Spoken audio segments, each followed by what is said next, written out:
start the recording. So, you know, really excited to be running our second Win by Noon webinar, and really appreciate everyone taking time to show up this morning. I think it's super helpful as a community to get together and kind of run through what you're experiencing with Win by Noon. And so I'm going to throw it up in a minute into PowerPoint mode, and I'll kind of run you guys through a quick presentation, and then we'll open it up for Q&A. For those of you who are new to GoToWebinar, there's a couple of things. Number one is you guys have the ability, so when I'm looking down here, you guys can ask questions in here. All right, someone says they can't hear me, so can someone let me know, are you guys able to hear me now or no?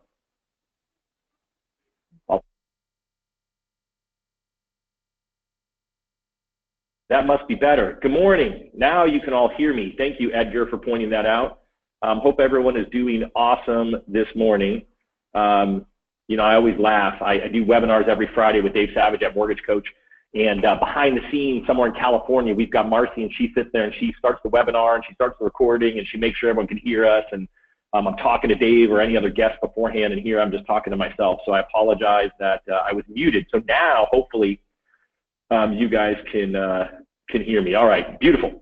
So as I was saying when I was talking to myself and my lips were just moving, thank you guys for taking time out of your busy schedules to be here. I realize that you all have a lot going on, and so I appreciate you guys taking time to join the community and learn. And I use that word community because I think that Win by Noon is kind of slowly but surely becoming, someone said a movement, someone else said it's a tribe, whatever it is, we're a community. And so I appreciate you guys taking time to engage and learn. Looking forward to getting feedback from all of you as well. And so, you know, today we'll probably take anywhere from 25 to 45 minutes, kind of depending on what kind of questions and feedback you guys have. Couple of quick rules. So over to the right on your guys' dashboard, you'll see you've got the ability to ask questions. So again, thank you guys for pointing out that you couldn't hear me. I'm glad that you can now.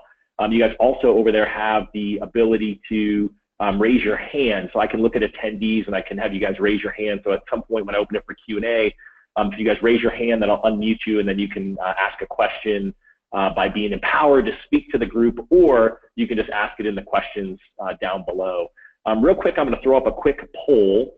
If you guys can just take a minute and answer it, and that will allow me to kind of see who's here. So if you guys can just take a quick peek at that. Are you guys experienced or new to Win by Noon? So experienced means you've got Q3 and you've been doing this for a month or two or three. I have Q4 and I'm ready to begin. So some of you I know are brand new, and then I would love to see if you guys are brand new, meaning you actually haven't ordered Q4, so you actually haven't seen anything, then you would be brand new. So if I can just get a couple more of you to vote. Oh, look at that. We have over 85%. Let me see how I can show this. Hopefully it'll pop up on the screen. All right, so let me just tell you, since I don't know how to make it appear now on the screen, 64% of you are experienced Win by Nooners, and the rest of you, 36%, are brand new. So awesome. We got a great mix of people here. And so again, I appreciate you guys taking time. So I'm just going to jump in. I'm going to throw the PowerPoint up. This may just take me a minute with the technology piece. And so take a look here as it comes up, and it's going to be super exciting here. We are going to share my screen right now. And so momentarily, you guys should be seeing the PowerPoint. Now, sometimes the PowerPoint runs slightly slower than I talk. So sometimes it takes a little bit of a moment there. So can you guys see my screen? Does it say Win by Noon on there now instead of my smiling face? Someone could just jump in on the questions and let me know. That would be great.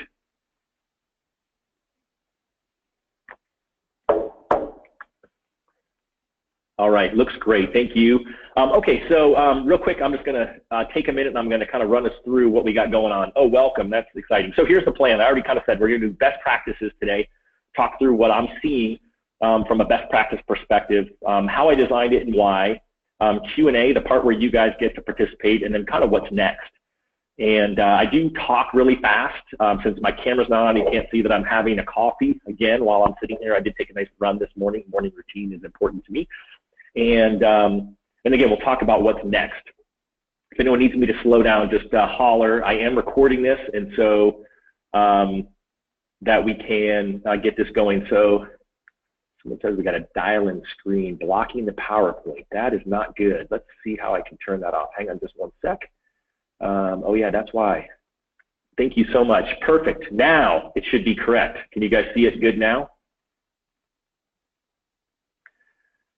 You guys can tell that I'm just not I'm not an expert at webinars yet. I will be better, I promise. I've only done 50 of them with Dave now. You think I would be better, but as I said there, I get a person helping me. So I thought I had just shared my PowerPoint. So now you guys should see that. So best practice number one, as goofy as it sounds, is to carry it with you.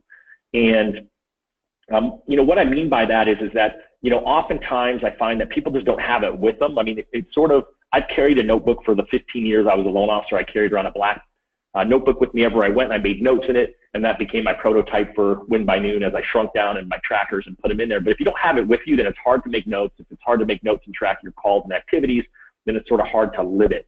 I laugh, those of you who follow me on Instagram or follow Win by Noon on Instagram, we had a baby shower for a team member, and I laughed because you know, part of the team actually brought their planners with them, and they were all stacked up on top of the pile of presents. And so for me, even though I'm not originating anymore, I mean, my family kind of gives me a hard time about it, but literally we go to dinner, I carry it with me, because at that point I'm going to have an idea of something to do. I'm going to have an idea of something else. And again, for those of you who are originating, you're going to get a call from a client or a realtor while you're there, and then you're going to forget to market or potentially forget to actually follow up. So I hate to say it because you don't really want to always carry something around, but I would get into that habit. And then best practice number two is to embrace all of it. Again, I'm not here to tell you that this is how you have to do business, right? To me, I don't believe in any coaching program or anyone who tells me there's only one way to do things. I think what we all know from being in this business is there's lots of different ways to do this job and do it really great. But what I think is that you have to learn from success, right? There's that saying, I don't know who said it, that success leaves clues. And so I've been a student of the industry for 15 plus years. And what I mean by that is I've, you know, been to every seminar that's out there. I've been in coaching. I've been a coach. I've run a big team. And so my experiences from sitting in your chair, leading branches, right? My wife and I grew 4 branches, almost 100 employees. I coached loan officers. I led a team. My team last year, which was my last year of originating, where I was taking 1003s, closed over 550 loans, over $115 million. And so these are practices.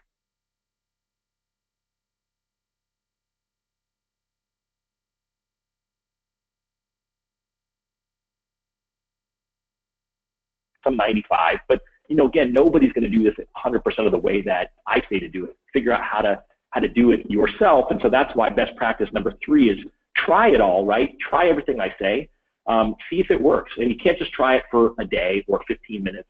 You know, you actually have to try it for a week or 2. You've all seen that thing. It takes 21 days to create a habit. Other people say it takes less. Some people say it takes longer. But I think you have to try it, right? Build out your calendar and try these things, because really once you have tried it all, then you can do the next best practice, which is adapt. And so a perfect example of adapting is, you know, I've got in there to do update calls on Tuesdays. Why did I pick Tuesdays? I picked Tuesdays because after the weekend, everyone wants to know what's going on. But honestly, my team wasn't always ready to update me on a Monday. And so I didn't want to put pressure on the team. I decided that I would do it on Tuesdays. And then I let every realtor know when we start a transaction that on Tuesdays, we're going to update you. And we send out loan status updates via email, and then team members call them. And it seems to work. Do we ever get calls on Mondays? We do, but I can tell you that the number of calls that we get inbound for updates is super small compared to what it used to be before we did it. And so adapting is okay. I've got a client of mine who I coach who's a Win by Nooner, and he does his updates on Fridays. And that's how his team has always done them. So even though he's taken on Win by Noon and he's adopted everything else, for him and his team, they do it on Friday because they want people to be updated before the weekend. And so my point to you guys is try it. Think through, is this something that would help me be better in my business? Is this something that my clients and my real estate agent partners or any other partners would think would create a better experience? And then how do I implement it and make it work? And so best practice number 3 is to adapt.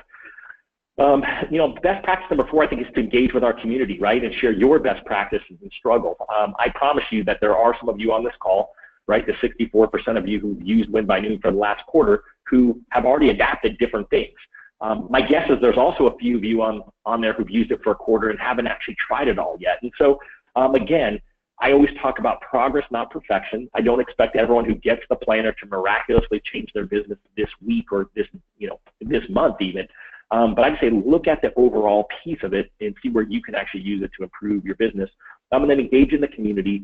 We just launched the Facebook page. There's not a whole lot there. It's a public group. I'll probably be creating a private group here in the next few weeks where we can post videos, where we can share ideas without outsiders peeking in. But I think in there will be a great opportunity for you guys to ask questions of other people using Win by Noon. In fact, now that I say that out loud, I'll get that private Facebook group created today. Look at that, I'm going to put something on my plate. Let's just say by tomorrow morning I'll have it done because I may need someone to help me who's more technologically advanced than I am, and I'll create that private group. I'll invite you guys to it.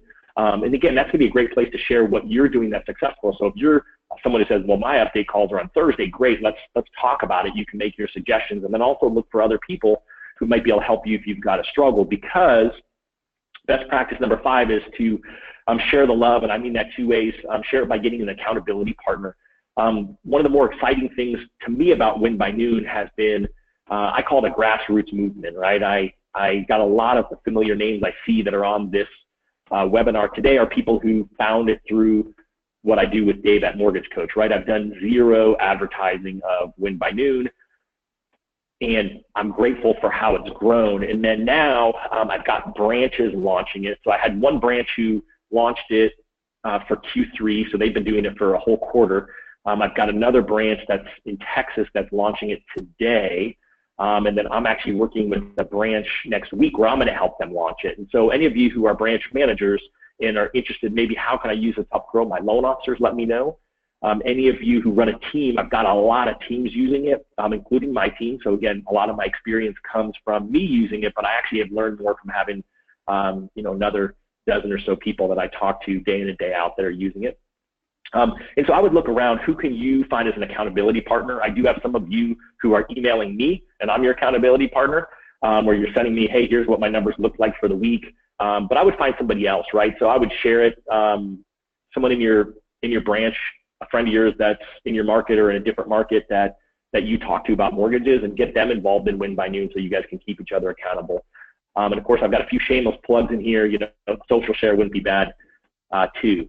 And so, again, kind of as I'm thinking through this and sort of talking it out loud, right, the more that you can engage, the better. And so when I talk about accountability, let me just give you 2 other examples of it. So if you are on my team, every Monday morning by noon, you're required to send me, which what I'll show you in a minute is the weekly review from last week and then your week ahead action plan.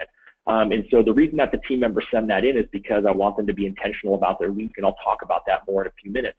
But they actually send that in either email or text. Coach Michael Regan at Building Champions, who's a good friend of mine, he's got team leaders using it, and they are sending in literally, I just saw one with the client's permission that he forwarded to me, where he literally sends them every single day from the last week. So not only is he sharing what his results were, he's actually sharing, here's what each day looked like. And, why does he do that? He doesn't do it because his coach makes him. He does it because he knows that he's going to be more productive if he's more intentional about his day and he's willing to share with transparency what he did. So that's another great best practice and something to look at. So feel free, again, if you guys have questions along the way, to post them in there in the questions online, and I'll look at it. I see some people here that are posting for accountability partners, so I think that'll be a great thing for us to put into the private group when I create the private group by tomorrow. And so let me kind of talk through how I designed it and why. And this is kind of where I think the rubber hits the road. And again, I'm asking you to have an open mind, right? I'm not saying this is how you need to do it. You're going to hear me say this over and over again. But have an open mind and think about why I did it. So a couple things that I'll tell you is that some of this stuff was done intentionally. Some of this stuff was done by accident. And what I mean by that is that a lot of it was when I look back on my career and I look back at when I was most successful. I was most successful because I accidentally sort of intentionally set it up where nobody could schedule anything for me before 11:30. So it wasn't quite Win by Noon was catchier, but for me it was Win by 11:30. And so what that meant was is that I have a business partner. I have a wife who runs our team. Wives don't always follow the rules, Been married for 27 years, so I'm allowed to say that. I have an assistant. I had a marketing director. I had a business development manager, and a few other people who all had access to my calendar and schedule things on there. So what I found was that they would schedule things whenever they saw blank. And we know as loan officers that blank doesn't necessarily mean we're not doing anything. It just means we're not doing anything with anybody else. And so what I did was I actually blocked off every single morning until 11:30 and said that was my call block. And so what that meant was I was going to do whatever proactive activities I needed to do during that time. And so as I was starting to coach loan officers, and they were telling me things like, I couldn't get home till 7 last night, or I worked till 8 every night last week. And then I finally realized when I asked them, well, tell me about your business. How many leads are you getting? Most of them couldn't answer, or some of them couldn't answer. I said, awesome, well, let's just talk about how many deals you're closing, because everyone seems to know that. And then I could back into, well, how many applications were you taking to get there? And I realized, and not to be critical to some of my clients, but I was doing significantly more business than they were doing. And what I meant by that was that my last 18 months of originating, I was taking between 45 and 60 loan applications a month. I was talking to double that many leads, and I was closing 15 to 25 transactions in most months. And so I felt like that was pretty busy, and I was doing literally 95% of it by noon, right? I didn't win every day, but I won most days because I was super intentional about it. And so as I was talking to clients, and they said, well, how did you do it then, Todd? What did you do differently? And then I realized is that I wasn't a ping pong ball. I wasn't letting people set and dictate my time frame. I was setting my own schedule, blocking off time for on time, my proactive calls. And then once I was done with that, the rest of the day for me from 11:30 on, then I was answering phones and text messages and responding to emails, and I was Johnny on the spot loan officer. And what I found was, ironically, most of my realtors weren't up and about doing business before noon anyway. And then I did work with a couple of really successful Keller Williams teams that ironically win by noon in their schedules. And I found that they understood what I was doing and that they were okay because I had been transparent with what I was doing with them with regards to when I was going to reach out to people. And they all bought into that system because they knew that if they had someone I needed to call, that I was more than willing to call them at any time, during the day once we hit the afternoon. And so that's sort of a little bit of background on it. Certainly over the other, 13 years of my career, I had hits and misses along the way with regards to production. But, ultimately in the end, the last 5 years where I was probably the most laser focused because I was leading people, right? As you're leading people, you're leading other loan officers, you're leading a team of people, you have to sort of at some point choose to lead by example. And I realized that people were watching me. And if I was going to ask them to do certain things in business, that they probably needed me to be doing them as well. And so that was a big shift in our business. That's when we did 3 straight years of over 400 loans, about $80 million. And then in the last 2 years, when I got back into it again, originating full-time, really dug in. I was leading my team and originating, no longer leading branches. And that's when we put the foot on the gas, got up to 115 million-ish, over 550 loans. And so, sort of the why behind it is here. And so let's just kind of walk through sort of what the first part of it looks like. And so those of you who are experienced win by nooners will notice that we switched up this initial plan, and there's a couple of reasons for it, but the big thing that we have here is this quarter ahead action plan. And so my thinking on the quarter ahead is that since Win by Noon's a quarterly planner, and I really believe that most of us can't look more than 3 months ahead when it comes to business, right? It's just really hard to, and I think that business needs to be fluid, markets change, and so rather than really be thinking through too much, meaning rather than try to look at a yearly business plan, and certainly I can tell you for quarter one there will be an annual plan in there when we come out with the next version of it. So you'll have an annual plan in there for Q1. But as we wrap up 2017, it's what do you want to accomplish this quarter? And so I really just decided to narrow it down with these fourth quarter goals. And so what you've got here is you have really the things that we're going to track day in and day out. And so those of you who are new haven't necessarily seen all this yet, and you'll see the daily tracker in just a minute. But this is really what we're going to track day in and day out, week in and week out. And so what we want to really do here on this quarter ahead action plan is just really pick what is it I think I want to do each day. And I know I've got a varying degree of experience on the call. And so experience to me is not just in years, it's in tracking and these other things. And so some of you know your numbers really well. And part of what I found with Win by Noon is that when I started tracking my own numbers, and I started tracking numbers in 2013 better, I tracked more numbers, right? Since 2003, when I first got a coach, I tracked leads, applications, and closings. You know, I tracked revenue and other targets, but that wasn't until 2013 that I got crystal clear that if I started tracking cradle to grave, I probably need a better analogy, so I'm open for suggestions, but that's the one I'm using today and have been using. Cradle to grave for me means is that literally I want to know how many times do I have to pick up the phone in a day, how many people do I have to talk to, and then ultimately how many closed loans is that going to lead to. And so as you guys go, you know, those of you who are brand new and you start doing this, you know, the first time you pick numbers, you know, you're kind of picking numbers out of the air. You're just guessing, and that's okay, right? You know, you have to be intentional because you don't really know. I can tell you that Mick on my team, Mick's been on my team now for 7 years, as long as we've had a big team.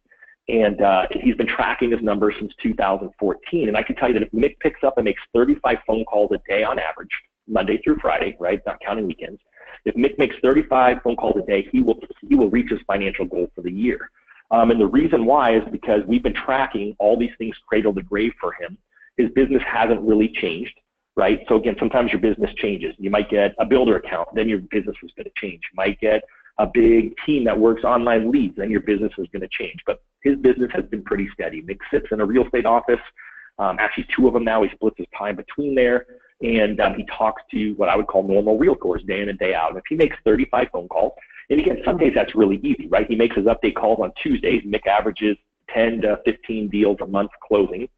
And if you think about that, he's making 3 calls every Tuesday to each transaction: buyers, agent, listing agent, client. That's 30 calls in one day. So it's not as hard as you think if you're following these best practices of communicating proactively with your team.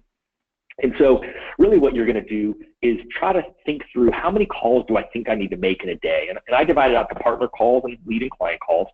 I would tell you that I see people making anywhere from 10 to 50 a day. 50 would be on the high side, and that's more for loan officers who are working online leads, because you're going to be dialing more and talking to less people.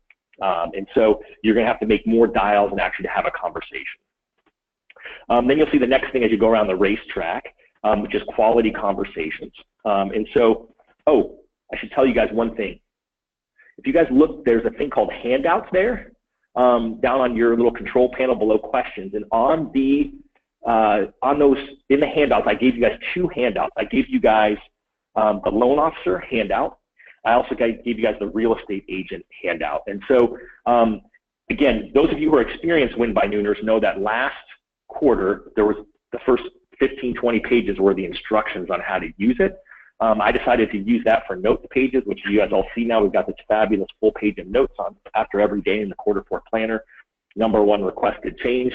And so the instructions are going to be emailed out separately now. And so you guys have those, and those instructions actually have these slides in it. So you'll see those in there, and it also gives you some of these examples that I'm talking about are written in there. So again, you'll see that quality conversation, to me, it's going to be different for everyone.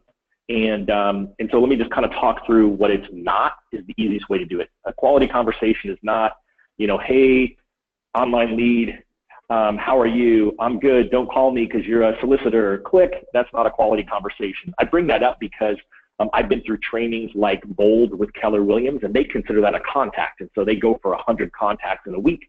I don't go for contacts. I go for quality conversations. Who is it I'm connecting with? So for me, it's just any conversation where I really feel like I actually had a point and I got it across back and forth to my client or a realtor partner.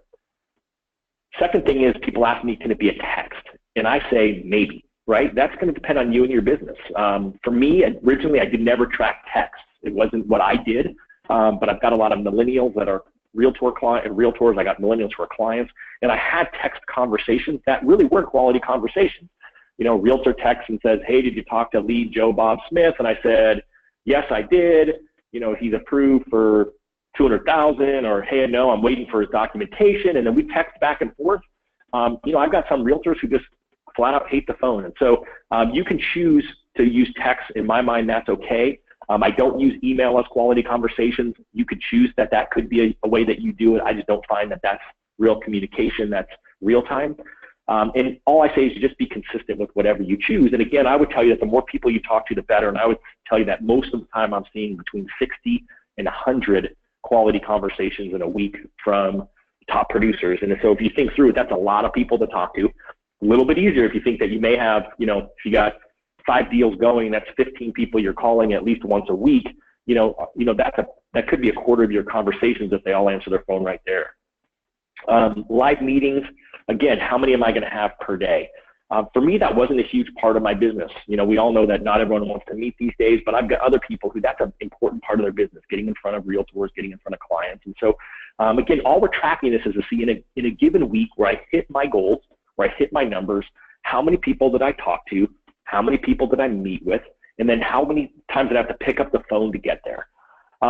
And so those are the activities, right? Those are the activities that I see people tracking. Now, again, you have to adapt. Do I have some people who say, gosh, Todd, tracking how many times I dial my phone is stupid, and they don't use the partner calls and the leading client calls? There are a couple, very, very small percentage, I would say. I would say that, but I have had a couple people say, that's just too much work for me. But they are tracking who they talk to, who they meet with, because they believe that that's more normal. I would say, again, for me, I'm able to tell people on my team consistently how many people they need to be calling, because we know, again, some weeks they might talk to more people. They might call 100 people and get a hold of 80. Other weeks they may have to call 120 people to get a hold of 80. We're looking at averages. And so for you guys who are new to tracking this, every week, every month, every quarter that goes by where you track this, you've got better data and you can make better decisions going forward. The next part is the results part. And again, I told you early on, I track leads, applications, and close loans. And then I added in pre-qualifications, and I started tracking that when we hit the financial crisis, because in Arizona, where I originated most of my loans, you can imagine we were a hard-hit state for foreclosures because property values had shot up. And because of that, what I realized is I was taking a lot of applications that had bad credit. So I can tell you that currently right now, my team, which averages about 200 applications a month, has in any given month, we average between 22 and 26% bad credit. For the year, it's at 23% right now. That's huge, huge, huge, huge. Even today, right? That's 2017 numbers, and you might ask why. And I can tell you because I've got 2 loan officers who work with 2 large online lead generating teams, and so online lead generating teams tend to have more bad credit, and so that's okay, but it's important for us to track because I can give better details to different team members. So if I go to my 2 loan officers who work with those 2 teams, in order for them to hit their goals, ironically, they have different goals for the year from a financial perspective, a closing perspective, how many families they want to help. But ironically, they both need to do the same number of calls, 48 phone calls a day. Just kind of weird. I don't know why that happened that way, but each of them have to make 48 calls a day. And for them, again, that sounds really hard. It's not.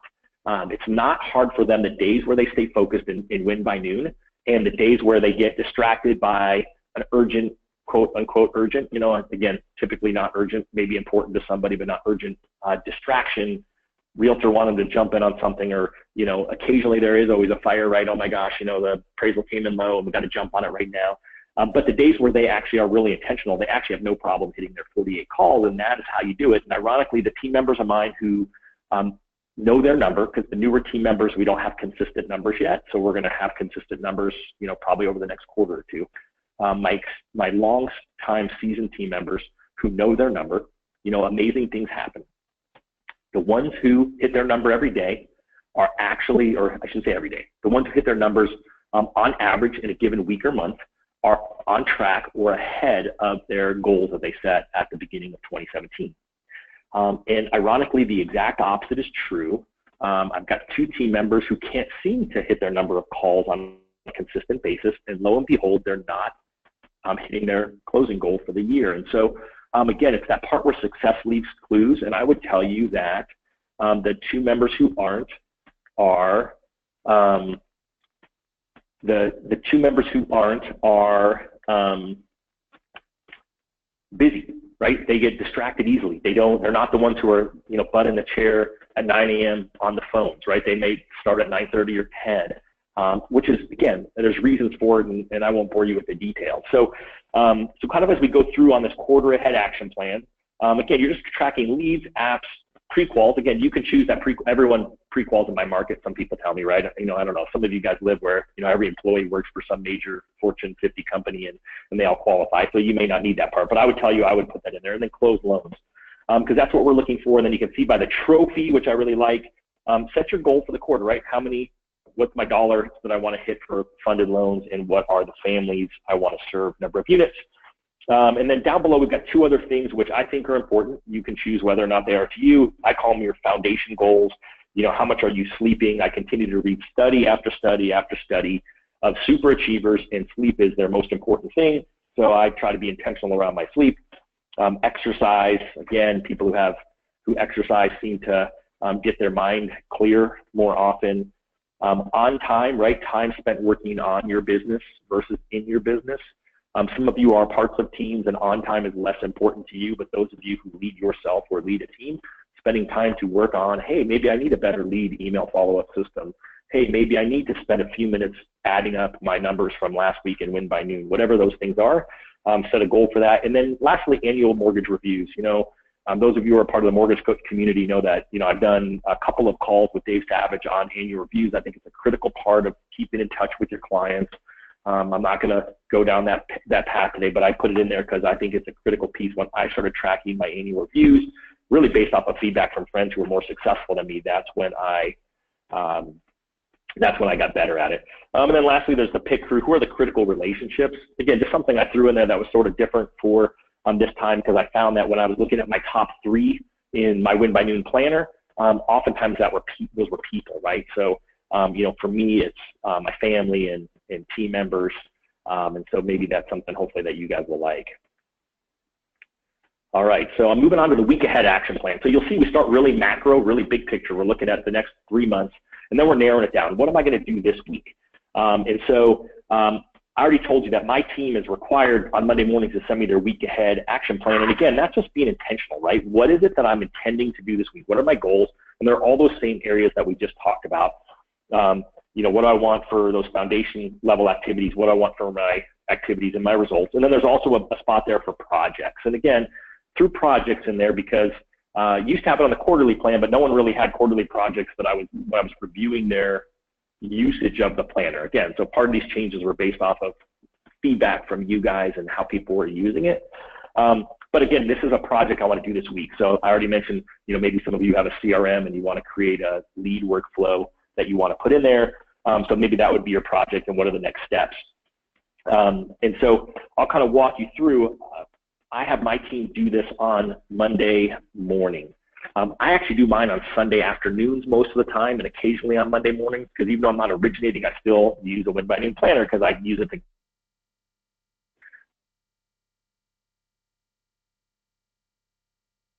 one of the things that you'll find is I already mentioned that Tuesdays was update call day, and I'll show you my time block in just a sec. But for me, Mondays is the day to catch up, right? It's to set your intentions for the weekend. It's to catch up from the weekend. And they just start dialing and they start emailing, and they don't actually take time to say, gosh, what is really important this week? What is it that I need to make sure that I actually get done in order to sit back at the end of the week on Friday and say, you know what, Todd, I did a pretty good job.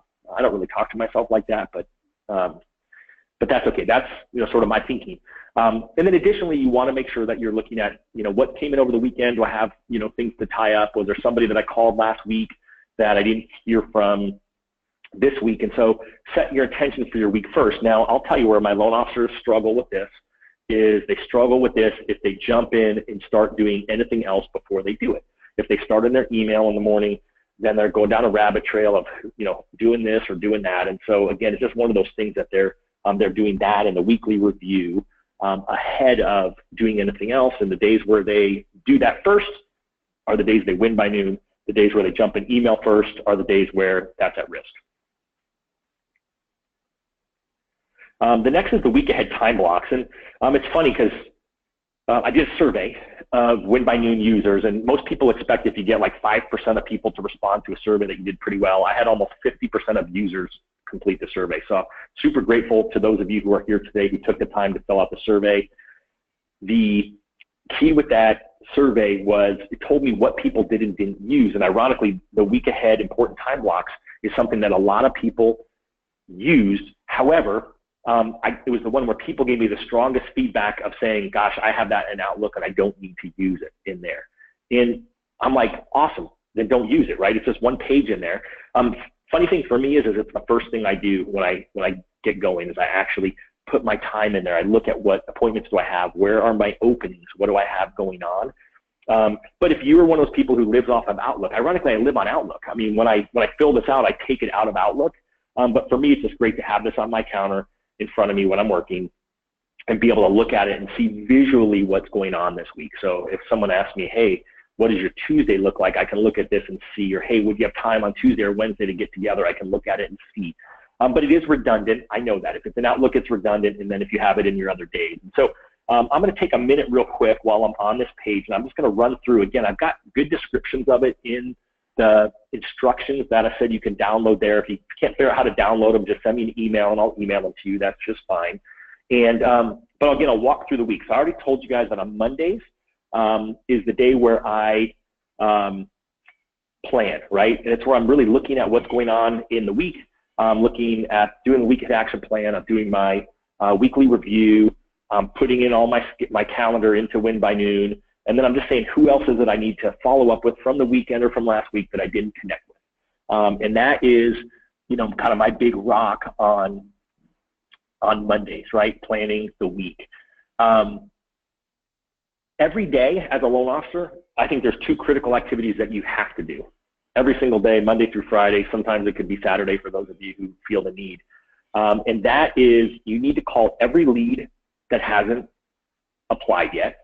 Again, everyone's going to have their different philosophies on it. I'm going to do some future calls sort of on lead follow-up action plans, but I can tell you from listening to Chris Smith, who wrote the conversion code, who probably has the most up-to-date data on there. He says that you're 95% likely to get people if you call them 6 times. Again, obviously, you're not going to call every lead every single day, but you're certainly going to call them every day to start.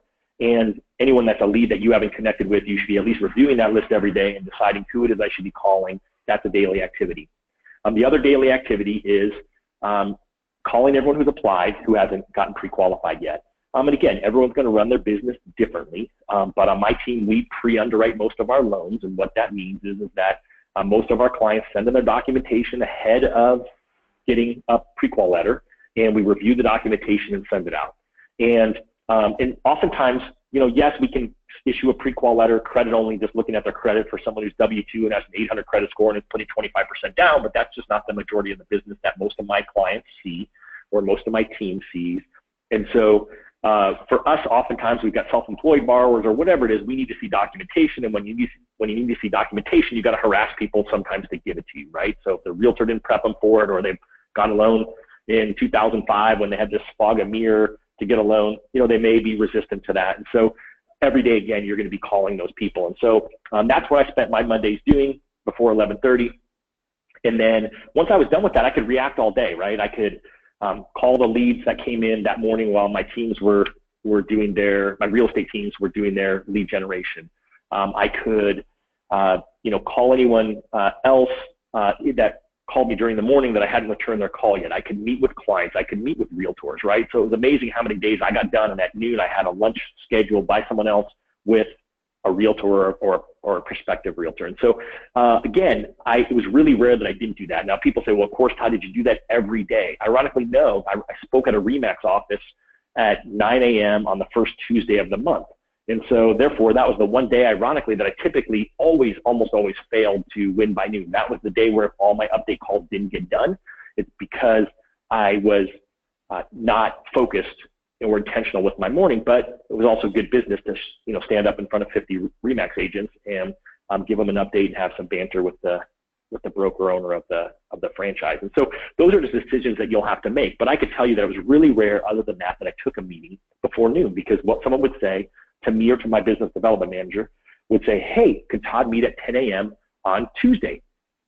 And I would say, oh gosh, I have a commitment at that time. Is there any possible way you can meet at 1? And I would tell you that 99 out of 100 times they said, yeah, you know what? I can meet at 1. Every once in a while, someone would say, gosh, no, my only meeting this week is on Tuesday at 10 a.m. And if that was a big enough, important enough meeting, then I would make the exception. Oftentimes it wasn't that big or that important, and therefore I didn't make the exception. And so you have to set your own filter on that, but that's a great script to learn. The commitment. I've got a commitment at that time. And so I'm not lying because I had a commitment to myself. And so you just have to think through, can I have the courage to say that? And so courage is a word I use a lot because I feel like oftentimes we're people pleasers in this business. We know we want to have a good experience for our partners and our clients. And so we don't have the courage to treat ourselves as well as we need to. And so I would just tell you to be really comfortable with that script. Awesome. You know what? I can't wait to get together, but I have a commitment at that time. Can you do it at blank? And then give them another option. And then lo and behold, if they say, no, I can't do it that day at 1 o'clock, say, well, how about the next day afternoon? And then the funny part is you give enough options, at some point they all have ability there to reschedule. And then if it's important and they say, no, I can only meet in the mornings, then you just have to make that judgment call. I would tell you that one of the big real estate teams that I work with is a lead generating team. 9 to noon every day. If you're on their team, you drive to their office and you lead generate. If you want to be on their team and you live an hour away, you drive to their office and you lead generate. You do not get to lead generate from home. You lead generate with the team. And so same thing happens. They have someone who says, hey, I want to look at the property you have on 123 Elm Street. And the client says, oh, awesome. Can you meet me there at 11 tomorrow? And they say, gosh, you know what? I have a commitment at that time. Can you meet me at 12? And they're so focused on their prospecting time that the guy who leads the team is willing to turn away that deal if the person says, no, I can't. Number one is it doesn't happen. Everyone comes up with a time to look at the house when they can meet them. But number two is he says when it happens, if it ever happens, I'm sure it's happened by now, that someone says, no, I only can look at houses in the morning. They say, I'm really sorry, and they refer that deal out because that's how important their prospecting time is. And lo and behold, they're a team who's going to do close to $100 million this year. And ironically, the test pilot team for Win by Noon Realtor. Tuesdays, I already laid it out. Update calls to clients. Again, for us, I told you why we did it then. I think it's just a great day to do it because you've given your team time to update things that happened over the weekend if people worked, or Monday morning, and then Tuesday you send those out. And again, you're calling leads who haven't applied, and you're calling applications who haven't got pre-qualified. Wednesday is update day with your pre-approved clients. And again, everyone's going to have a different rhythm for this. My rhythm was I called every Wednesday, every client who was pre-approved and was going to be buying within 30 days. There's an old saying, if you don't follow up with them, they won't follow up with you. I have a client who told me this year that he's had 3 clients who have bought homes. So he friends all of his people he pre-approves on Facebook, and he has 3 clients who he pre-approved and bought a home and didn't use them for their financing. So like, talk about a slap in the face, right? He's friends them on Facebook. They post up, yay, look at my new house. And he's like, shoot, I didn't do that loan. In fact, probably said something different than shoot, but nonetheless, he didn't do their loan. And I asked him what his follow-up system was, and his follow-up system was his assistant following up. And ironically, his assistant is not a very bubbly person. She's not really into calling people, has call reluctance, and so she was super inconsistent with it. And lo and behold, they didn't actually get those deals. And so I would tell you to be following up with your people, and if you just have a day of the week where you say, I'm going to call everyone who's pre-approved, then you're more likely to do it. Now, when would you call other people? So again, if someone's not going to buy for 6 months, they don't want to hear from you every week probably. So, again, if someone's going to buy typically within 30 to 90 days, we're calling them every other week. Again, you want to stay in touch with them. If it's going to be longer than 90 days, then it's probably every 3 to 4 weeks. Again, you kind of have to have a rhythm for that. You have to decide where you're going to track that. Typically, CRM would be what I would say with the next action built in. And, the what to say is certainly, hey, just checking in. Are you, how's the shopping going? Pretty easy script. Hey, just checking in. Here's what's going on in interest rates. Hey, just checking in. Hey, I know you're qualified for this type of loan. Here's a recent loan change. Those are the kind of the 3 normal scripts I see.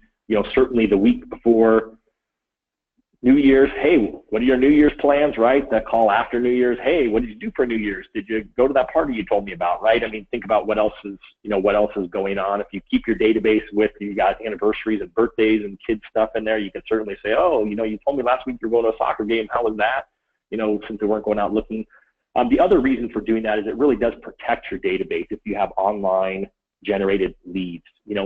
Even if you don't have online generated leads, your clients are still driving around town and looking at houses that are going up for sale in the neighborhoods they're looking in. They're looking on websites that may or may not be accurate. And that the biggest risk to you as a loan originator is that they find a new realtor because your realtor hasn't been following up. And when they do that, then you all of a sudden now have competition from that realtor's lender, right? So it's really a critical thing. I find that when you're making your weekly calls, if the person says, gosh, you know what, my realtor really stinks, like I can't get them, they're so busy to take me out, then you can follow back up with that realtor and say, hey, they're complaining, you're not keeping up. Or they say, hey, I'm thinking about, I talked to this other realtor at an open house, I'm thinking about switching, then you can call your realtor and then give them a nudge. It's just really insurance that you took the time to get their application and get them pre-approved that you're more likely to close. And so, again, if you don't follow up with them, they won't follow up with you. Thursday, again, calling leads who haven't applied. You're probably tired of me saying that. Calling applications who haven't been pre-approved yet. So that's, again, a critical call to be doing on that day. And so you want to make sure that you are doing those every day. And then Thursday is realtor check-in day. And again, people are like, well, what if I just talk to the realtor on Tuesday? Then it's a maybe that you call. Again, the same exact call that you had with your client on Wednesday is kind of the call you're going to have Thursday. Hey, just checking in. Is there anyone that you're going out shopping with this weekend that I should be talking to? That's great to talk to them about because that is how you avoid, hopefully, the Friday night, Saturday night, Sunday night, hey, can you pre-qual this borrower? Because you've made them think, oh my gosh, I'm taking out the Jones family and I haven't gotten them over to you yet. You also get to tell them that you just talked to their client the day before. Hey, I talked to the Jones family. They're super excited to go out shopping with you this weekend. Or, hey, it sounds like they're struggling to find a property. Again, then you're not only able to check in with them, you're giving them valuable feedback on one of their clients. They know you're keeping in touch with their clients. They're more likely to send you their next deal. Open houses, right? Hey, are you getting any open house? Again, you may not want to go sit at an open house with them on Saturday or Sunday, but you may be able to provide them with a flyer that's got your picture and your phone number on there, right? So just be thinking through that. And then the same things, right? What's going on in their family? If you're keeping track of that, you can be checking in on that. Going on vacation. Oh, they went on vacation last week. How was your vacation? Oh, hey, by the way, here's a quick change in FHA, right? Oh, by the way, here's what's going on in interest rates, right? Equip them with scripts for their clients. Because when you equip them with scripts for their clients, it's only going to help you because they have a reason to call people. So Thursday is that day to get a hold of your agents. And I kind of use the same schedule that I use with the pre-approved borrowers, right? My 8 agents, I'm checking in with every week. Even if I talk to them on Tuesday, I still may talk to them on Thursday because that gives me the opportunity to have a different conversation with them, right? Obviously, if I told them on Tuesday that something happened with loan program guidelines or interest rates, I'm not going to call them on Thursday and tell them that. But if I only told them or left them a voicemail about a loan update, then I can call them intentionally on Thursday and have a different conversation with them just to connect. Maybe it's to set up my next coffee with them or my next lunch with them, right? So just be thinking through, how to take advantage of those opportunities. And then lastly, Friday, I'm doing the exact same darn thing that I've been doing every morning. I'm calling my leads who haven't applied. I'm calling my pre-approvals who haven't gotten, or my applications who haven't gotten the pre-approvals. And then I'm really just looking at my week. What did I not get done this week, right? I reached out to someone on Monday when I was planning my week and they never called me back. Oh gosh, let me get them on my calendar for next week, right? Who was it that, I'm just looking for loose ends, right? What else does I need to do? Is there someone else who a realtor gave me that I know they're taking out this weekend that I haven't gotten an application from? Like, spend a few minutes and really dig through, like, what is it that I got to accomplish today before I go home so I can have a good weekend and hopefully not be interrupted too much. And so what I found was that when I started doing that, my business was better. I had less fires. I slept better at night. I didn't wake up in the middle of the night going, oh shoot, I forgot to call the Smith family. And then I found that my realtors were happier because I had closed loops more often, right? Sometimes that was just sending a quick email out to somebody and saying, hey, by the way, I've been calling the Jones family, I haven't reached them. Or, hey, by the way, I got the Jones family application. I'm just waiting for their pay stubs or tax returns to make sure that they qualify. Whatever it is, I just use it to tie up loose ends. And then sometimes I was setting appointments for the next week, right? Again, easy way to check in with people. I also use as annual client review day. Again, that was where didn't take me that long really to tie up my week because I was so productive in the mornings. And I also used it to get my annual reviews done. Hey, who is it that I need to be checking in with, and using that as a way to A, get refinances, B, get purchase business and referrals, and C, just make people know that I care about them and I'm following up with the commitment that I laid out to do annual reviews. So that was sort of what I did in a week. Now, again, you guys have to decide what it is can you do in a week. If you have no schedule right now and you just get in the office on Monday and you just start in email all day and you're just emailing, responding to phones, responding to texts, and you're not ever sitting there proactively doing what it is you need to get done, then try this, right? Try it 100%, dive in and say, next week I'm going to do it exactly this way.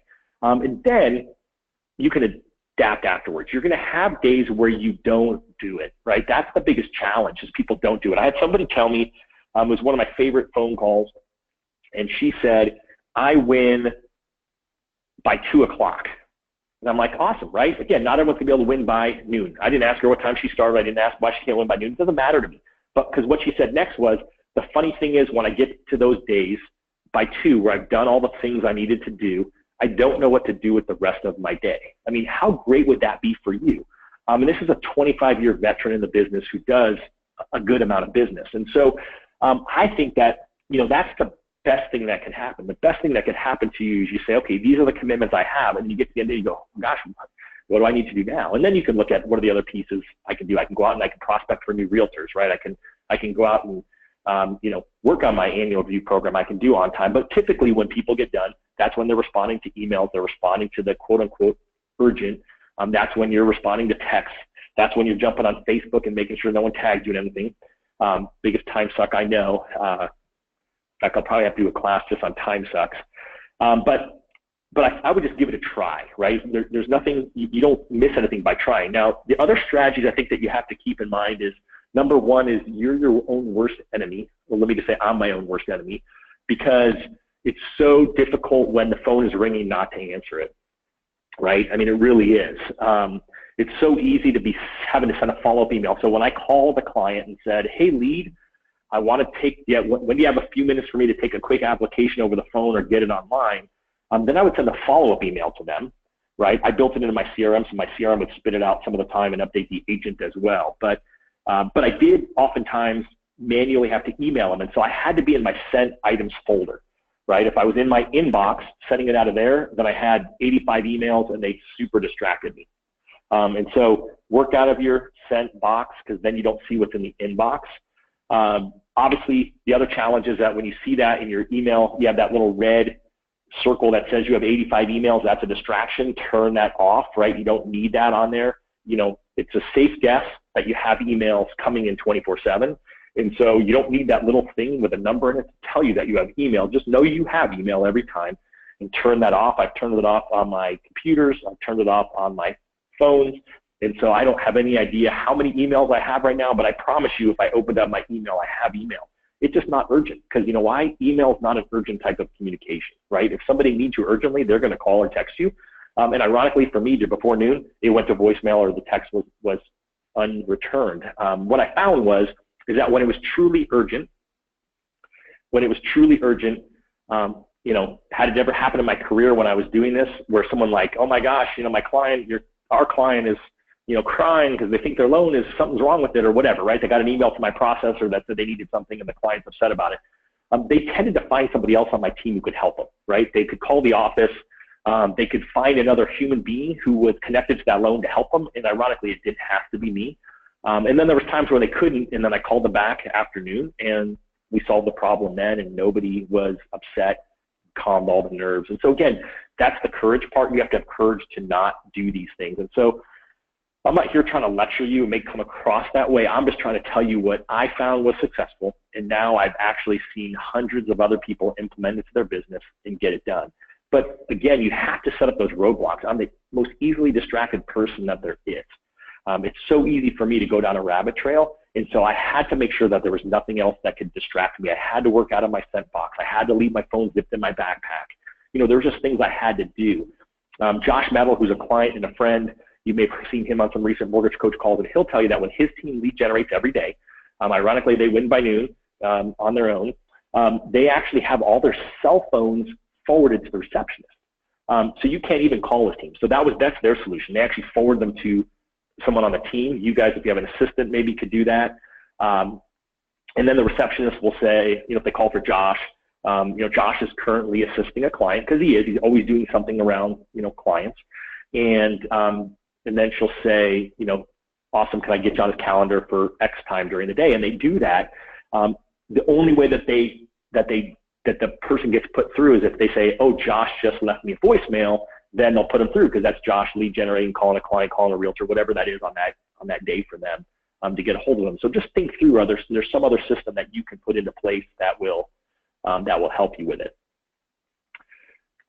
All right, so let's just move on here. Here's that daily tracker, and again, I'm just going to spend a couple of minutes going through this because of the fact that I'm looking at the time, and we're going to take more time than I told you guys I was going to take, so I apologize for that. Very verbose today. And so you'll see this is the updated tracker. Those of you who are Q3 users of Win by Noon will notice that the two things that people most ask for. So ironically, even though in my little sample here it looks like this is the right-hand page, it's the left-hand page in the new tracker, and the right-hand page is a full page of notes. And so all we did differently now is we got rid of the small note section at the bottom, and we were able to squeeze in more room for everything else. And we added this to-do, to-call, and task list in the middle. So I don't know what you guys need. Some people said I wanted to do, some people said I wanted to call, and some people wanted a task list. And so if you need all three of those, then I would just divide this into three. If you only need one of those, then that's set there for you. But everything else is set in there. Similar numbers of blank spaces for conversations and calls and meetings and all of that stuff. Again, at the top, it's today's top three. Those are the top three things I want to make sure I do today before I go home. I'm grateful for, countless studies say if you can wake up in the morning in gratitude as part of your morning routine. What am I grateful for? It's hard to have a negative thought when you're trying to be grateful.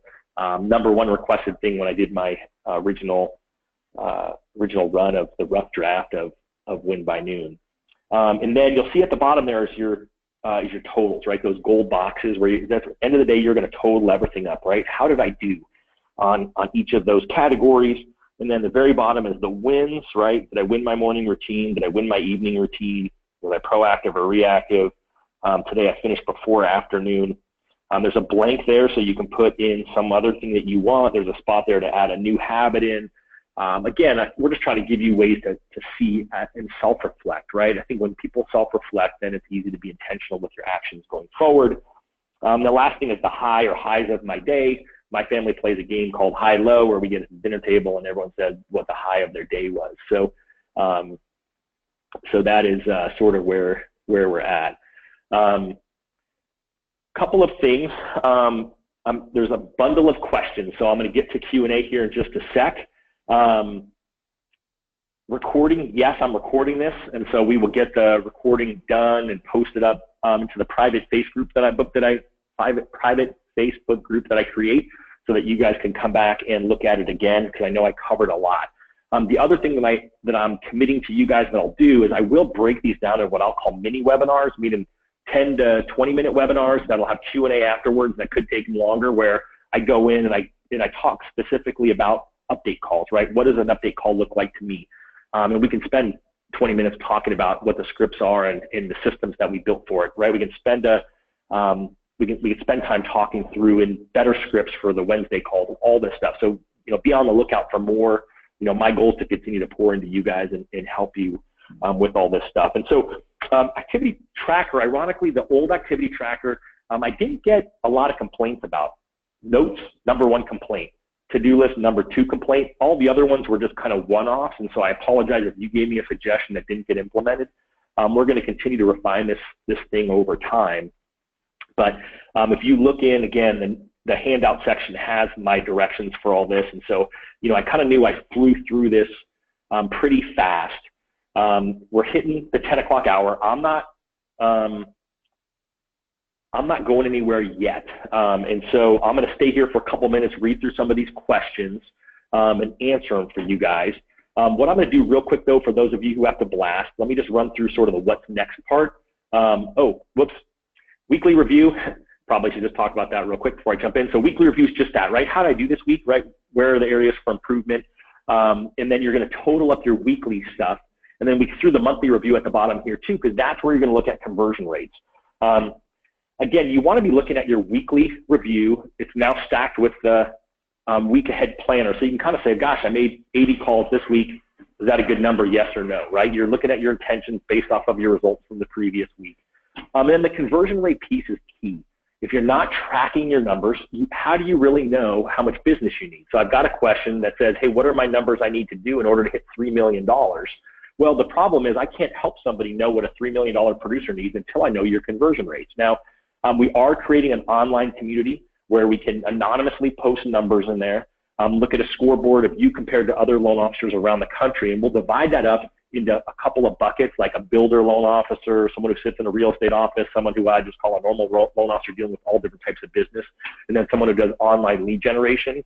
And so then you'll be able to see, okay, someone else who has a similar business to mine, what are their conversion rates and how does it compare? Because I promise you, of all the people on this call, you all have different conversion rates. And so the only way for us to be more accurate is to try to narrow that down. And I'm happy to go offline with any of you. You know, again, one of the things that those of you who have reached out to me know is I'm pretty good at calling back. My email has been spotty early on, but now I'm back on it. I've got different, I've got it on my phone, which I was hesitant to do at first, but it's on there.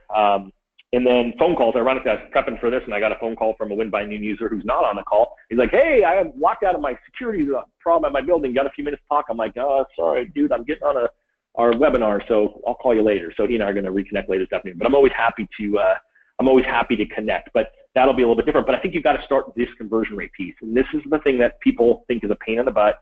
But I promise you, if you take the time to go through and do it, some of you have CRMs that'll maybe do it, but I just love, I still actually do this by hand for my team every month because it just gives me insight. I see what the numbers are. I see how the numbers came about. I can see what's different. If our conversion rate's down for closed loans, I go right back to the beginning part of leads and how do we do on leads and how do we do on calls for the month. And so I'm going to encourage you guys to do this because this is how I can help you guys next quarter, 2 quarters from now. Every quarter we get away from today, you're going to have more accurate information, and the more accurate information that you have, then the better off you're going to be and able to help yourself determine, hey, to hit my financial goal, to hit my closing goal, whatever that goal is, what are the activities that you need to do?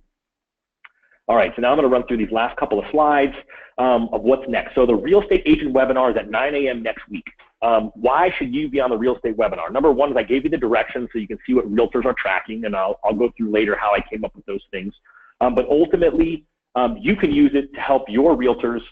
It'll get you relationship with new realtors, and it's going to help your realtors grow their business. The same benefits that you get from it will help them grow their business, and if you can help your partners grow your business, then you are helping yourself.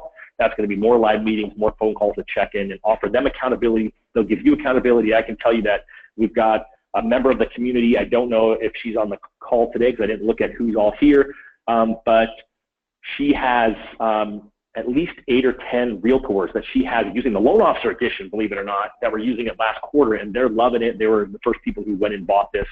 I will say that we threw multi-packs together because I've got loan officers who are going to be buying up to 20, 25 of them to give away. I've got people who want to teach class. We'll have a PowerPoint like this available to do that, but that's next week, same time, same place on Thursday. Invite your favorite realtors too if you want, or just show up there yourself. I would say share it, right? I'm asking this as a favor, right? Share it with other loan officers in your office. I think that's accountability. And then share it with your realtors. Again, that's an ask. I apologize. I'm not much of a promoter, but I think it's important for us to grow the community, and you guys are my best way to do that. Engage with the tribe, right? Show up on these webinars. I've already committed. I'm going to continue to do more. They won't always be on Thursdays. They won't always be in the morning, but I'll be getting more out. Just stay tuned. I'm probably not going to plan a month in advance. They'll probably only plan a week or 2 in advance, so I apologize for that, but I'll commit to record them all. We've got our Facebook page, the public one, and like I said, I'll have the private one where we can all start engaging, and we're also on Instagram. And I'd say thanks for being part of this tribe. It's really, really important to me that you guys are all here. I know how busy you are. You're doing this before noon. I realize I'm talking against what I'm preaching. And then reach out. The best way to reach out to me is via email. I do answer the phone, so if you look at that phone number that's on the website, that rings to my cell phone. It doesn't ring to anybody else. There's 3 extensions you can hit, and every single extension rings to me. Someday I'll have a team of people who can actually answer the phones and do those things. So I do answer the phone. You may get my voicemail if I'm coaching. But I say the best way is to reach out to me via email, because if you reach out via email, then I will respond and we can set up a time. But I'm always happy to connect and help in any way. So we are, a few people have dropped off. It is a few minutes after the hour. So if you have to jump, I'm not offended. If you want to stay here for Q&A, I'm going to start reading the questions that I have first, and then we will go from there. I've got a 10:30 my time hard stop, so whatever time it is now, that is 25 minutes from now. I can stay till then, and I've got a coach at that time. And so I'm just going here. There's all these nice comments. Thank you guys for those. And then I'm going to just look here. So again, there's people looking for accountability partners. I will post that to our community later. Let's see here. Again, I'll help any of you guys come up with your own conversion rates. So there's someone here asking for feedback on people who are using this to meet with meeting agents and presenting to teams or teaching classes. That drive time and meeting time is usually not built into planners. So I'll kind of give you sort of my thoughts on that, just to kind of give you a little bit of insight. It is really hard when you're driving to be planned. So I can tell you that Mick, who I've already mentioned on my team, he pre-programs all of his phone numbers into his phone. I can tell you that there was a point where I did a drive to California once for my master's coach group, and I wanted to do to call as many clients as I could, and I made almost 70 phone calls. It's going to date it a little bit. I had my BlackBerry, but they were all programmed in my BlackBerry because I was driving with my headset. I didn't want to get in a wreck where I could just click on the person's number and it would call them. And I did all those calls. I talked to 2/3 of the people, and it was really just a loan update. It was kind of a time where I was just trying to get my annual client review program going, so it was a way for me to connect with clients. But you got to be careful if you're driving and calling. But I would tell you that is Siri or whatever Android has. I don't know what their name of their person is, but I think you can be super, super careful with that. And if you actually looked at my calendar, I knew what my drive time was, and it would always be time that I either talked to my team and connected with my team, or it was time where I was proactively calling, because there was a time I spent a 3-month period where I was doing Win by Noon, where I actually dropped my daughter at school. I drove 30 minutes to 45 minutes, depending on traffic, out to a real estate office, one of the teams that did lead generation from 9 to noon. I did my team call in the parking lot from 8:45 to 9 every day, and at 9 o'clock I was in a desk in their office winning by noon. And so you go, how can you possibly do that in an office full of realtors? Well, the funny part is that they were all lead generating from 9 to noon. They weren't allowed to do anything else. And so therefore, the only time that they interrupted me, and did they interrupt me? Sure. 1 to 3 times a day I got interrupted. But they knew I was proactively doing stuff to help their clients, and so they viewed it as a benefit. But I was there if they had a live lead transfer, but it was normally not that. It was normally just a quick question on something. And, again, you have to decide how that looks, but I did that for 3 months until I could replace myself there. And I learned a ton about helping realtors, and I learned a ton about my own time management doing that. But I would certainly plan that in there. But I can just tell you that, going forward, I never did do meetings. I never did do meetings where I met with people during that time frame, so it didn't affect me. But I did drive to meetings afterwards, and again, I just always tried to be productive. Now, again, I connect with my team, I connect with some of you during my drive time, and I listen to podcasts now. So my life is a little less different now that I don't have to talk to realtors and clients.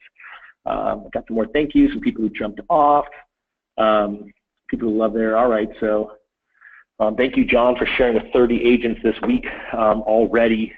Love that. Now, so a couple of things. So feel free, if you got more questions, to throw them in there. There's still a bunch of you on here, so thank you for staying. I'm looking to see no hands up. That's fine. It's typically easier not to get you guys on here live anyway. So if you guys have any other questions, ask. I'll just kind of ramble for a couple more minutes to give you guys time to do that. So help me help you is sort of how I would say it, right? And I mean it sincerely, right? The schedule that I run is a little bit crazy right now because of my commitments as a coach, but I've got time built in every week to talk to people in the Win by Noon community. I did put in my last email that I sent a lot of you. If you're going to be at Sales Mastery, shoot me an email on that. We already have, I think, 6 or 8 of you who are going to be there for sure. And I've got a suite with like a dining room table. I think I'm just going to do an impromptu live Q&A mastermind with everyone who's there. So if you're going to be there, let's definitely connect. I would love that. So shoot me an email if you're going to be there. I would also throw out there, again, help me help you. If it's just a quick question, shoot me an email with your question. I may be able to answer via email, or I may say, let's hop on the phone. If you are trying to get this out there in a bigger way, like, hey, I'm going to be doing a webinar. Well, most of you will do webinars. I'm going to do a presentation to one realtor. Again, I can help you with how to do that. I think the instruction that I sent you, or that you can print out here, is going to be your easiest way. But if you're a branch manager or a team leader and you want someone else to present it to your team, so I can tell you that the 2 branches that are launching in the next 7 days, the one that's launching today, the branch manager has my PowerPoint, and he is teaching it himself, right? That's how he prefers to do it. The branch manager I'm launching it with next week is an expert presenter himself, but he's chosen to ask me to present because he would rather have me come in as the expert and present to his team, and then he'll support it and run Win by Noon. You might ask, why would a team leader or a branch manager use it? Especially for a producing branch manager or a team leader who produces, it's so hard to do everything you have to do and lead. And so if you can give your team a tool that will make them more efficient and get more deals. When I originally created my trackers in 2013-14, I had 50 loan officers at our company, 11 in my branch, and the rest were at other branches that I did this with on a weekly basis. And I held them accountable to their numbers, and it was hugely successful for them, and it actually helped the other managers lead. So the managers who actually tracked alongside of their loan officers had a huge benefit. So, all right, how do you limit clear email voicemail to time allowed? So I would tell you a couple things about email, and again, I'll do a webinar on that. I would say on email, my best practices are absolutely turn off all the noise, right? Turn off all the notifications. There should be nothing that pops up on your screen telling you got an email. I did that in a couple of different phases in my career. I did a phase of my career where I got on my computer in the morning and I cleared email prior, I'm up early. I've always been up. I get up at 4:15 most days now. I always was a 5 to 6 a.m. waker upper, and there's often times where I just jumped in and I cleared my email in the morning. Now I do morning routine, and I try to do any screen time before 7 a.m. I do break that every once in a while, like when I was prepping today for the webinar. I was up early and I was on screen time before then. But I do find some people who do it in quiet time after they've done their morning routine, who will set aside time to do the email review before they get to the office. So if there was something critical, they're not feeling like, oh my gosh, people emailed me at between 5 p.m. yesterday and noon today and didn't get a response. So I would say a great way to break in is just, find a time. You could even do that between 8 and 8:30 where you say, okay, I'm going to commit to do it. The problem is, I think if you get on it between 8 and 8:30, when you can actually jump on the phone and call people, or you can go see people in your office to solve problems, then it's hard to get into whatever the next step of Win by Noon is and get it done. And so I think the key there is decide, right? Look at your email. Have you scripted your business and your referral partners to, hey, I'm running, if you teach Win by Noon to a realtor, then they're going to know you're doing this. Hey, here's what I'm doing before noon every day. And because I do this before noon every day, if it's something really critical, track me down, right? Call my assistant or, my processor, track me down. But, if it's not really critical, then I promise you I will call you back right when I get done. Some days I'll be done by 10. Some days I won't be done until 10 or till 12 or 12:30. But if you scripted the people around you for it, then that'll help. The email piece, filters is my number one, suggestion. I get so much less email now that I run filters. There's products like Unroll.me. It's free, and Unroll.me actually will take common emails into it works. I use it on my personal, on my iMac, my Mac, my .me account on my Apple computer. But I think they hook into Gmail too. I don't know if it hooks into Outlook or not, but it actually takes all of my, let's just call them solicitations. And so it'll either unsubscribe me from it, or it'll roll it into a roll-up where it literally sends me an email every day, and it's got the 50 junk emails I got the day before. So I'm kind of cheap. So if I'm going to buy something, I always love to look at that and see if there's a coupon I got in there. But it sweeps it into a folder and gets it out of my world, but it didn't unsubscribe me from it. I use that for the realtors who send me newsletters so they don't know that I unsubscribe. But I set up rules for everything else, like my company sent out like the health and wellness, that's super important to be healthy and well. But that email that came out every day went into my trash. There's people who sent out those, fancy pictures like, with a flower on it, said, make it a great day today. Those went into my deleted file. People sent the lock desk thing that said rates are up.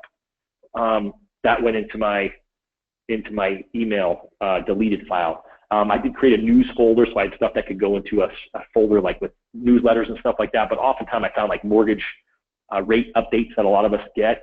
I didn't need that every day, but the time I spent to delete it or get distracted by a headline when it wasn't really important was my biggest nemesis. And so I just cleared it out. Again, I'm so easily distracted. I just made it so it wasn't in my world. And then I just had to have the courage to be okay with it, that if it was an email, it wasn't that urgent. And so, I think that, the second part of that is you're asking about jam sessions, which is the on-time piece of it. And I always did my on-time before I did anything else. And so I did a lot of on-time at points. I was a member of the Masters Coach Group at Building Champions for 8.5 years while I was producing. And on-time was always a commitment I made to my coach that I would do on-time or jam sessions, working on my business, none of this stuff, minimum of 4 hours a week. And so sometimes that was only 30 minutes, other times it was 2 or 3 hours, but it just meant I had to be uber productive, because even doing 60 applications a month, ironically, it didn't take me from, I could be in the office at 8:30 after dropping my daughter at school. From 8:30 to 11:30, that 3-hour block I could do all of these things. It was just really rare that I had so many calls to get to that I couldn't get it done by 11:30. It did happen sometimes, right? There were some times where I was like, oh shoot, I got to go meet a realtor for lunch, or I got a client coming in, and I still had 10 more update calls to do. And then I just had to have the discipline to come back and do those. But that was just really rare. What I found was I was able to get it all done. And you just have to know what your business is like. And then at some point you have to run the filter of no, right? At some point you are going to have, you're going to have people who are time sucks. And you're just going to have to tell them, yeah, no, I don't have time for that today. And you just have to politely put people off.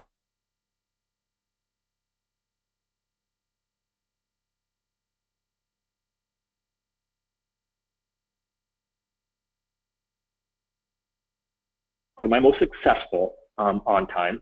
And then there were times where I got good at it at the end. So that last 18 months, I did it in the office, and I put up a big old do not disturb sign on the door, and I had to empower everyone around me, assistants, processors, underwriters, because we shared office with all of them, and my team, and just say, gosh, you know what, during this time, I'm off limits. And I don't care what it is, unless something's truly on fire and someone needs to go to the hospital, please don't disturb me. And I explained to them why I'm growing business, working on the business, and they knew why I was doing it, because I was trying to get out of production. And they all followed it, which was great, with the exception of my wife, because I worked with my wife. My wife was a rule breaker, and she said that she's been married to me for over 25 years, and she could break the rules. But for the most part, she really only did it when it was something that she was stuck on and wanted my help. And so hopefully that's helpful. Feel free. I'm more than happy to jump off at some point one-on-one and answer questions for you about that, because it's a little bit different for everyone. So if I didn't address what your specific challenges are, let me know. But I do think that the biggest piece of it is the courage part. It's just so hard, because we think that people are going to be thinking things about us. It's so hard to not get distracted by the people around us, by the emails and the texts. I mean, I could tell you, it made my wife really mad when I would go do on time. All those years, even when I wasn't doing Win by Noon, I still didn't answer my phone or check text while I was doing on time. I mean, on time is time where I worked on my business, and that was a time that no one could ever disturb me. And it always made my wife so mad.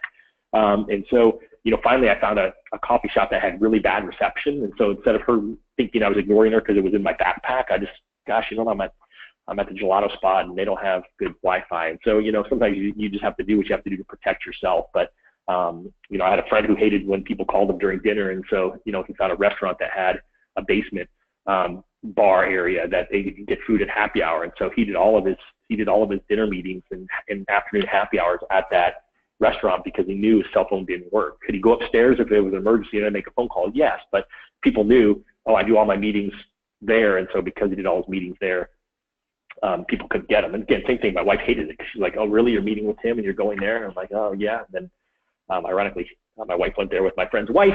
She's like, oh, that's a really cool place. I can see why they meet there. So so that worked out okay. But hopefully that is helpful. I'm going to pause for another minute while you guys all come up with some other questions if you have any. There's only about 10 of you left on here, so I appreciate those of you who are sticking around and hearing me ramble.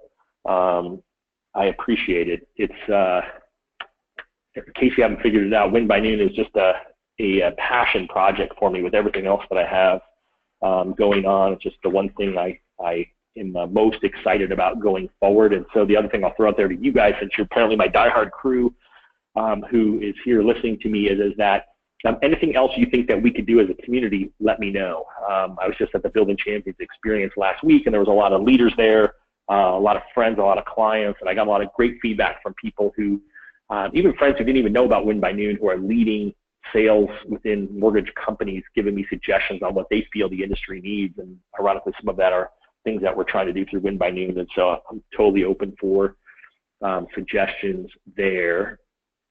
All right, so it is 10:21. I am going to call this an official wrap. Thank you for those of you who hung out this far and asked questions.